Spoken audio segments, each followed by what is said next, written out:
जय हिंद साथियों, the freedom में आपका स्वागत है। मैं सुधीर। साथियों, सबसे पहले अमर शहीद भगत सिंह, सुखदेव और राजगुरु को नमन। आज तीनों ही महान क्रांतिकारियों, भारत मां के 3 महान सपूतों का शहादत दिवस है। आज ही के दिन तीनों को फांसी पर लटका दिया था ब्रिटिश सरकार ने। यह सिर्फ 3 इंसानों की मौत नहीं थी, बल्कि 3 देशभक्त भारतीयों की मौत के साथ ही 3 महान मस्तिष्कों की भी मौत थी, जो कि मानवता के धरोहर थे। खास करके भगत सिंह ने अपने साथ जो साहित्य छोड़े हैं, उससे यह स्पष्ट होता है कि कितनी बड़ी हानि हुई है इंसानियत को। वैसे मस्तिष्क की जरूरत मानवता को, इंसानियत को हमेशा है। भगत सिंह, सुखदेव और राजगुरु के शहादत दिवस पर हमारे सामने ये सवाल था कि आज आप सबको क्या दिया जाए, आपके सामने क्या पेश किया जाए जो खास हो। भगत सिंह पर पहले ही कई श्रृंखलाएं चल चुकी हैं। भगत सिंह की ढेर सारी कहानियां पहले से ही दी हुई हैं। भगत सिंह का मुकदमा एक श्रृंखला चल रही है।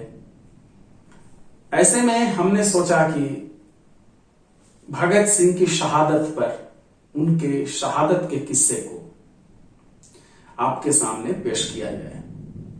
इसमें भी एक बड़ी अड़चन यह है कि YouTube पर कई सारे किस्से बिखरे पड़े हैं उनकी शहादत को लेकर के। खास तौर पर भगत सिंह के आखिरी 12 घंटे, इस नाम से ढेर सारे वीडियोज हैं। सबसे पहले BBC हिंदी ने इसे जारी किया था, इस वीडियो को, और उसी स्क्रिप्ट को लेकर के अलग अलग YouTube पर चलाया गया है। ये जो रिपोर्ट चली है भगत सिंह के आखिरी 12 घंटे या भगत सिंह अंतिम दिन क्या कर रहे थे, इस तरह से, ये मूल स्क्रिप्ट है BBC का और BBC ने इसे लिया है। कुलदीप नैयर ने भगत सिंह पर बहुत ही अच्छी किताबें लिखी हैं, जिनमें शहीद भगत सिंह, क्रांति में एक प्रयोग, और एक और किताब उनकी है सरफरोशी की तमन्ना। दोनों ही किताबों में सामग्री करीब करीब एक जैसा है, सिर्फ अध्याय आगे पीछे किया गया है, शब्दों को आगे पीछे रखा गया है। और इसी किताब से, कुलदीप नैयर के किताब से, सारी सामग्री जो उपलब्ध कराई गई है YouTube पर वो है। कुछ अलग से मालविंदरजीत सिंह बड़ैच, भगत सिंह के एक बड़े शोधार्थी हैं, उनके हवाले से भी कुछ बातें दी गई हैं। यह भी मैं कह रहा हूं कि कुलदीप नैयर ने और मालविंदरजीत सिंह बड़ैच ने बहुत ही ईमानदारी से और बहुत ही अच्छी तरह से काम किया है, और इसलिए उनके स्क्रिप्ट पर जो भी वीडियो बनाए गए वो वीडियो गलत नहीं है, झूठे नहीं है, सही हैं। लेकिन वो वीडियो भगत सिंह के फांसी के समय क्या हो रहा था, भगत सिंह की स्थिति क्या थी, कैसे हो रही थी फांसी, ये वीडियो, उन वीडियो में ये बातें नहीं आती हैं। लेकिन हम तलाश करके लाए हैं एक प्रत्यक्षदर्शी को, एक ऐसे व्यक्ति को जिसने भगत सिंह को, सुखदेव को और राजगुरु को फांसी पर चढ़ते हुए देखा था, जिसने उन्हें फांसी पर लटका हुआ देखा था। उस व्यक्ति ने इन तीनों को फांसी घर जाते हुए देखा था, और सब कुछ। तो आज हम उस व्यक्ति की आंखों देखी बात करेंगे और जानेंगे कि हुआ क्या था उस व्यक्ति की जुबान से। वो व्यक्ति उस समय जेल में ही था और उसे सब जगह जाने की छूट थी। लेकिन उससे पहले थोड़ा सा हम लोग देख लेते हैं जो कुलदीप नैयर ने लिखा है, मालविंदरजीत सिंह ने जो कुछ ये जोड़ा है, बताया है, उसको लेकर के बहुत ही संक्षेप में फिर चलेंगे उस लाइव वाले हिस्से पर भगत सिंह की किताब से। उसके अनुसार यह है कि 23 मार्च को सुबह होती है, रात में आंधी आई है और 23 मार्च की सुबह कैदियों को खोल दिया गया, जेल से निकाल दिया गया। शाम में उन्हें बंद किया जाता था सूर्यास्त के समय। लेकिन उस दिन क्या हुआ कि 4 बजे ही उन सबको बंद किया जाने लगा। जेल का वार्डन था चरत सिंह। तो चरत सिंह सबको बड़े ही अच्छे से पेश आता था और कैदी भी उन्हें रिस्पेक्ट देते थे। तो कैदी उनसे पूछने लगे चरक सिंह से कि क्या बात है, आज जल्दी बंद कर रहे हैं। लेकिन वो कुछ नहीं बोला, चुपचाप गंभीर बना रहा और बहुत पूछने पर सिर्फ इतना कहा कि ऊपर से ऑर्डर आया है। कैदी सभी बंद हो जाते हैं। तभी अचानक उस जेल का नाई था जिसका नाम था बरकत। बरकत कोठरियों से होता हुआ गुजर रहा था और फुसफुसाकर सबको बता रहा था कि आज ही भगत सिंह, सुखदेव और राजगुरु को फांसी दी जाएगी। कैदियों में सन्नाटा पसर गया। कैदियों ने बरकत से कहा कि वो भगत सिंह से कोई निशानी मांग करके ले आए। बरकत को जेल में सब जगह आने जाने की छूट थी। बरकत वहां जाता है और कलम और कंघी लेकर के आता है। जिस वार्ड में बरकत ये सामान लेकर के आता है भगत सिंह के पास से, कंघा और कलम, उसमें 17 लोग थे और 17 लोगों में से वो 2 ही खुशनसीब थे जिन्हें ये सामान मिल पाए। और इसके बाद सभी कैदी टकटकी लगाकर राह देखने लगते हैं कि जिस रास्ते से भगत सिंह, सुखदेव और राजगुरु को जाना था उस रास्ते पर। कुलदीप नैयर ने लिखा है कि कभी इसी जेल में बंद थे, कैदी के रूप में थे भीमसेन सच्चर। तो भीमसेन सच्चर ने भगत सिंह से पूछा था कि क्रांतिकारी अपना बचाव क्यों नहीं करते। तो भगत सिंह ने जवाब दिया था, उन्हें शहीद हो जाना चाहिए, मतलब क्रांतिकारियों को शहीद हो जाना चाहिए, क्योंकि वे एक ऐसे काम की नुमाइंदगी कर रहे हैं जो सिर्फ उनके बलिदान के बाद ही मजबूत होगा, अदालत में बचाव के बाद नहीं। फांसी से करीब 2 घंटे पहले भगत सिंह के वकील प्राणनाथ मेहता मिलने आए थे अपने कैदियों से, अपने मुवक्किल से कहिए। सबसे पहले वो भगत सिंह के पास जाते हैं। भगत सिंह के बारे में वो बताते हैं कि भगत सिंह को अपने जेल की कोठरी में बंद थे और देखकर ऐसा लग रहा था जैसे कि पिंजरे में शेर घूम रहा है। भगत सिंह ने प्राणनाथ मेहता का मुस्कुरा करके स्वागत किया और तुरंत पूछा कि आप मेरी वो किताब लेकर आए हैं, द रिवोल्यूशनरी लेनिन, ये उस किताब का नाम था। प्राणनाथ मेहता वो किताब लेकर के आए थे। भगत सिंह को वो किताब देते हैं और भगत सिंह किताब मिलते ही पढ़ने में जुट जाते हैं। प्राणनाथ मेहता उनसे पूछते हैं, क्या देश के लिए कोई आप संदेश देना चाहेंगे, देश के लोगों को कोई संदेश देना चाहेंगे। भगत सिंह पढ़ते हुए वैसे ही किताब पर ही नजर गड़ाए हुए उनसे कहते हैं कि देश के लोगों तक मेरे 2 नारों को पहुंचा दीजिएगा, एक डाउन विद इंपीरियलिज्म और दूसरा लॉन्ग लिव रिवॉल्यूशन, मतलब साम्राज्यवाद मुर्दाबाद और इनकलाब जिंदाबाद। प्राणनाथ मेहता भगत सिंह से पूछते हैं, आज तुम कैसे हो। चूंकि प्राणनाथ मेहता को भी यही मालूम है कि अगले दिन सुबह फांसी होनी है, अभी उन्हें भी पता नहीं है कि फांसी कुछ ही देर में दी जाने वाली है। और प्राणनाथ मेहता भी घुसे थे ये अधिकारियों को, जेल के अधिकारियों को बता करके कि मुझे अपने मुवक्किल की आखिरी इच्छा पूछनी है, भाई शाम हो रही है, रात में तो फिर भेंट होगा नहीं, सुबह सवेरे आप फांसी दे दीजिएगा, तो कम से कम आखिरी इच्छा उनकी हम पूछ लेते हैं। इस बहाने से घुसे थे। तो पूछते हैं कि आज तुम कैसे हो, कैसा महसूस हो रहा है। तो भगत सिंह ने कहा कि हमेशा की तरह खुश हूं। इसके बाद भगत सिंह प्राणनाथ मेहता से कहते हैं, पंडित नेहरू और बाबू सुभाष चंद्र बोस ने जो रुचि मेरे मुकदमे में दिखाई है उसके लिए उन दोनों को धन्यवाद करें। इसके बाद राजगुरु के पास जाते हैं प्राणनाथ मेहता। राजगुरु उनसे कहते हैं हम लोग जल्दी ही मिलेंगे। और फिर जाते हैं सुखदेव के पास। सुखदेव उन्हें याद दिलाते हैं कि कैरम बोर्ड रखा हुआ है जेलर के पास, उसको वापस लेते जाइएगा। कुछ महीने पहले प्राणनाथ मेहता ने कैरम बोर्ड दिया था उन्हें खेलने के लिए, लेकिन अब चूंकि सुखदेव को भी पता है कि सवेरे तक हमें फांसी हो जानी है, तो वो जेलर के पास जमा कराए थे कैरम बोर्ड। उन्हें ये नहीं था कि प्राणनाथ मेहता से भेंट होगी कि नहीं, तो अब वो बताते हैं कि जेलर के पास कैरम बोर्ड रख दिए हैं और वहां से आप लेते जाइएगा। प्राणनाथ मेहता के जाने के बाद जेल के अधिकारियों ने तीनों क्रांतिकारियों को बताया कि उनके फांसी का समय 11 घंटे घटा दिए गए हैं, मतलब 11 घंटे पहले अब फांसी होगी। पहले फांसी होनी थी 24 मार्च को सुबह 6 बजे, अब 23 मार्च को ही शाम 7 बजे फांसी दी जाएगी। भगत सिंह उनसे कहते हैं कि क्या आप मुझे एक और चैप्टर पढ़ने देंगे, और उसके बाद फिर वो पढ़ने में जुट जाते हैं। थोड़ी देर के बाद भगत सिंह, सुखदेव और राजगुरु को उनकी कोठरियों से फांसी के लिए तैयार करने के लिए निकाला गया। तीनों के हाथ बंधे हुए थे, आगे आगे संतरी चल रहे थे और पीछे पीछे वे सभी गा रहे थे, कभी वो दिन भी आएगा कि जब आजाद हम होंगे, ये अपनी ही जमी होगी, ये अपना आसमां होगा, शहीदों की चिताओं पर लगेंगे हर बरस मेले, वतन पर मरने वालों का यही बाकी निशान होगा। तीनों क्रांतिकारियों का वजन किया गया। उनका वजन पहले से बढ़ा हुआ था। अंतिम स्नान के लिए उन्हें पानी दिया गया। तीनों ने स्नान किया, फिर उन्हें कपड़े दिए गए। ये सब तैयारी चल ही रही थी कि चरत सिंह भगत सिंह के कान में फुसफुसा करके कहता है कि अंतिम समय आ गया है, वाहे गुरु को याद कर लो।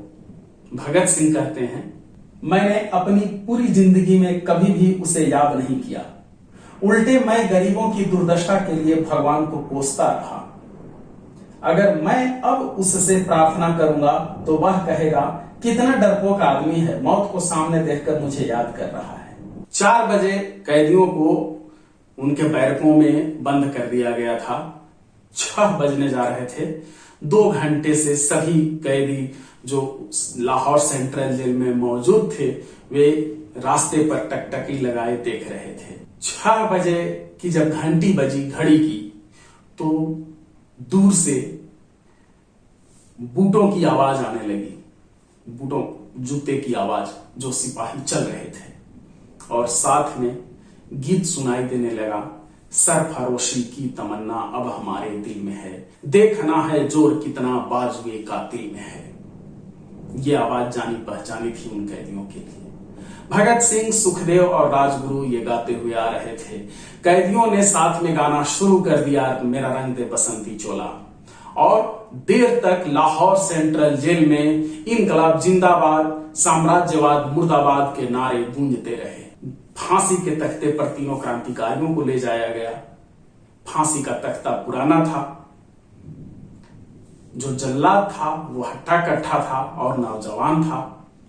तीनों क्रांतिकारियों को लकड़ी के तख्ते पर अलग अलग खड़ा कर दिया गया और उस तख्ते के नीचे गहरा गड्ढा था, जो फांसी देने का तरीका है वैसे बना हुआ था।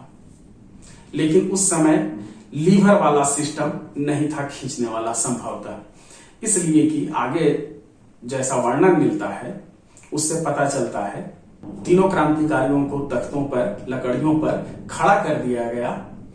बीच में भगत सिंह थे। तीनों जोर जोर से इनकलाब जिंदाबाद के नारे लगा रहे थे। तीनों क्रांतिकारियों के हाथ पैर बांध दिए गए और उनसे पूछा गया कि पहले कौन जाएगा। सुखदेव ने जवाब दिया, पहले मैं जाऊंगा। जल्लाद ने एक एक करके तीनों रस्सियों को खींचा और बारी बारी से लकड़ी के तीनों तख्तियों पर पैर से ठोकर मारकर हटा दिया। तीनों के जिस्म, भगत सिंह, सुखदेव और राजगुरु के जिस्म फांसी के फंदों पर काफी देर तक झूलते रहे। फिर उन्हें नीचे उतारा गया और तीनों को वहां के डॉक्टर ने तीनों के शवों का मुआयना किया और उन्हें मृत घोषित कर दिया। इन तीनों क्रांतिकारियों की बहादुरी पर जेल के एक अफसर पर इतना अधिक असर हुआ कि उसने तीनों की शिनाख्त करने से इनकार कर दिया। उसे उसी समय सस्पेंड कर दिया गया और फिर जेल के एक जूनियर अधिकारी ने तीनों की शिनाख्त की। इसके बाद जेल के सुपरिटेंडेंट ने, जो कि अंग्रेज था, मौत के प्रमाण पत्र पर हस्ताक्षर किए। इसके बाद फिर उनके दाह संस्कार या शवों को किस तरह से निकाला गया, कैसे काटा गया, कैसे मिटाया गया और फिर क्या हुआ, वो लंबी कहानी है। वो फिर हम लोग देखेंगे दूसरे वीडियो में। इस वीडियो में हम लोग अभी देखेंगे कि जो लाइव जिस व्यक्ति ने देखा था उसने क्या कहा था। उस व्यक्ति का उल्लेख कुलदीप नैयर ने भी अपनी किताबों में किया है। उनका नाम था वीरेंद्र। वो जालंधर से प्रकाशित होने वाले प्रताप के संपादक थे। याद रखिए, गणेश शंकर विद्यार्थी भी संपादक थे प्रताप के, लेकिन वो कानपुर से निकलता था। ये वीरेंद्र जो थे वो जालंधर से निकलने वाले प्रताप के संपादक थे। और उस समय चूंकि देश में जबरदस्त धरपकड़ चल रही थी, तो शक में, संदेह में वीरेंद्र को भी गिरफ्तार किया गया था और लाहौर सेंट्रल जेल में ही रखा गया था। जिन दिनों में भगत सिंह, सुखदेव और राजगुरु को फांसी हुई है, उन दिनों वीरेंद्र भी उसी जेल में थे, यानी लाहौर सेंट्रल जेल में ही। बाद में उनके खिलाफ कोई पुख्ता सबूत नहीं मिला था ब्रिटिश सरकार को, तो उन्हें कुछ समय के बाद रिहा कर दिया गया था। लेकिन चूंकि वो जेल में थे, उन्होंने संस्मरण लिखा है और संस्मरण में उन्होंने बहुत कुछ लिखा है। आइए हम लोग देखते हैं वीरेंद्र के शब्दों को जो उन्होंने अपने संस्मरण में लिखे हैं। आखिर वह दिन भी आ गया जब तीनों को फांसी पर चढ़ाया जाना था। मैं उसी जेल में था, इसलिए वहां जो कुछ हो रहा था वह सब देख और सुन रहा था। पहले हमें यह बताया गया कि फांसी 24 मार्च की प्रातः होगी। जिस बैरक में हम रहा करते थे उसके सामने एक खुला मैदान था। न जाने क्यों 2 दिन पहले वहां ढेर सारी लकड़ियां जमा कर दी गई थी। हमने समझा कि फांसी के बाद शायद उन्हें यहीं जलाया जाए। हम अपने आप को 24 मार्च को प्रातः के लिए तैयार कर रहे थे। मेरे साथ लाहौर के एक मुसलमान नौजवान कॉमरेड एहसान इलाही भी थे। याद रखिए, एहसान इलाही नौजवान भारत सभा के अध्यक्ष भी रहे हैं। जब क्रांतिकारी जेल में चले गए तो फिर एक के बाद एक वो नौजवान भारत सभा के अधिकारी लोग बनते जा रहे थे और फिर उन्हें पुलिस पकड़ करके जेल में भर्ती करती जा रही थी। तो एहसान इलाही भी नौजवान भारत सभा से जुड़े थे और वो फिर इसके अध्यक्ष भी रहे हैं। उन्हीं एहसान इलाही का यहाँ जिक्र आया है। मेरे साथ लाहौर के एक मुसलमान नौजवान कॉमरेड एहसान इलाही भी थे। 23 मार्च 1931 की दोपहर 2 बजे होंगे। हम खाना खाकर आराम कर रहे थे कि वही नाई यानी बरकत नाई भागा भागा आया और कहने लगा कि भगत सिंह ने बताया है कि फांसी तो आज शाम को ही हो जाएगी। इस पर हमने उसे वापस भेजा कि जाकर इन तीनों की कोई यादगार चीज ले आए। 1 घंटे के बाद वह वापस आया और भगत सिंह की एक कलम और कंघी दे दी। मैंने पूछा कि सुखदेव से कोई चीज क्यों नहीं लाया, तो उसने बताया कि सुखदेव कहते हैं कि मुझे कोई याद करके क्या करेगा। इसके बाद नाई चला गया और हम अपनी कोठरी के बाहर घूमने लगे। उन दिनों जेल का चीफ वार्डन एक अवकाश प्राप्त फौजी था। उसका नाम चरत सिंह था। वह हर रोज शाम के 7 बजे हमें अंदर बंद करने आया करता था। उस दिन वह 4 बजे ही आ गया। हर जेल में यह कायदा होता है कि जब किसी कैदी को फांसी दी जानी हो तो बाकी कैदियों को उस समय तक बंद रखा जाता है जब तक फांसी पर चढ़ाए गए कैदी की लाश जेल से बाहर नहीं चली जाती। जब चीफ वार्डन हमारे पास आया तो हमने उससे पूछा कि वह 4 बजे ही क्यों आ गया। वह कोई उत्तर नहीं दे सका।